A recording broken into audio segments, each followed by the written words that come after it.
This is Fresh Air. I'm Terry Gross. Today we're going to take advantage of the archive to listen back to writers who are no longer with us. James Baldwin was one of the most influential writers to emerge during the Civil Rights era. His essays and novels addressed racial issues head on. His best-known works include Go Tell It on the Mountain, Giovanni's Room, Nobody Knows My Name, The Fire Next Time, and Another Country. For most of his adult life, Baldwin lived as an expatriate in France. I spoke with James Baldwin in 1986, the year before his death. He told me that he grew up in Harlem, where his father was a preacher in a storefront church. Daddy was old-fashioned, fire and brimstone, hellfire preacher. You know, very direct, very chilling sometimes. His orders were not only coming from him, but from the Almighty. So in a way to contest him was to be contesting, the Lord, to be fighting the Lord. Of course, my father was not slow to point this out. So there was something very frightening about it. You became a preacher when you were 14. That's right. Why did you do that?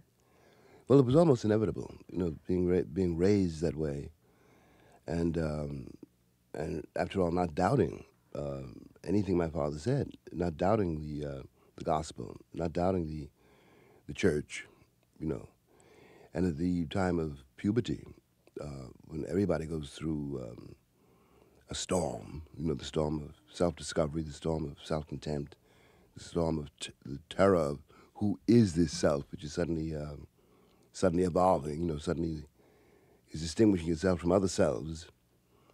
And all of these things, and the sexual question, of course, all of these things sort of coalesce into some kind of hurricane, in a way, And in that hurricane, I reached out for the only thing I could, which I knew to cling to, and that was the Holy Ghost. So by being a preacher, you were able to put on the back shelf for a while sexuality and entering adulthood and those kinds of things. Well, it didn't work, actually.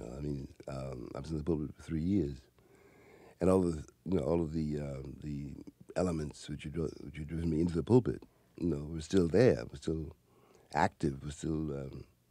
I was not less menaced, and in those 3 years in the pulpit, it's very difficult to describe them. I probably shouldn't try. There was a kind of torment in it, but I learned an awful lot. And my faith, perhaps, I lost my faith, or the faith I'd had.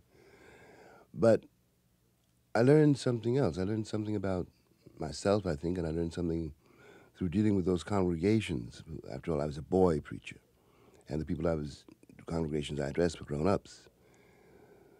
And a boy preacher is a very special aura in the black community. And that aura implies a certain responsibility, and the responsibility above all to tell the truth. So as I began to be more and more tormented by my crumbling faith, it began to be clearer and clearer to me that I had no right to stay in the pulpit. And I didn't know enough. I didn't. The suffering of those people, which was real, was still beyond the ken of a boy, 14, 15, 16. You could respond to it, but I had not yet entered that inferno. They knew something about being a nigger, which I was only just beginning to discover, and it frightened me. So, for those reasons and the complex of reasons, I left. I left home and left the church. What did you do to try to get your foot in the door somewhere as a writer? Well, I wrote all the time. I worked all day and I wrote all night, and I learned a lot. I began to be being published when I was 22. I had a fellowship when I was 21, and something else was happening too, though I didn't quite see it. I was defined as a young Negro writer, and that meant that certain things were expected of a young Negro writer. And what was expected, I knew I was not about to deliver. What was expected was to, I'm putting it very brutally, but what was expected was to accept the role of victim and to write from that point of view. And from my point of view, it seemed to me that to take such a stance would simply be to corroborate all of the principles which had you enslaved in the first place. Go Tell It on the Mountain was a fairly autobiographical novel, and it really won you a lot of attention and prestige in America. Your book of essays, The Fire Next Time, which was published in 1963, was, I think, perceived by many whites as an attack against whites, like he's threatening us with the fire next time. Did that happen? Did some white people see it that way, and did it change your reputation to becoming more of a controversial writer? Yeah, but that had happened. That had begun to happen already without my quite noticing it. Because long before The Fire Next Time, which was not written as an attack on white people, they flatter themselves. Long before that, when I first went south and tried to begin to, because I went as a reporter, and I tried to get the story published, you know. The first few magazines, when I came back, did not want to publish the reports because they accused me of fomenting violence. Now, I was describing violence, which is not a violence which I was in no way responsible, and I thought that people should know what is going on and why it's going on. And in the battle, you know, to do this, I became notorious. In any case, the battle I was fighting, it seemed to me, was not simply about black people, but also my position as concerns white America was it's your country too. It's your responsibility too, you know.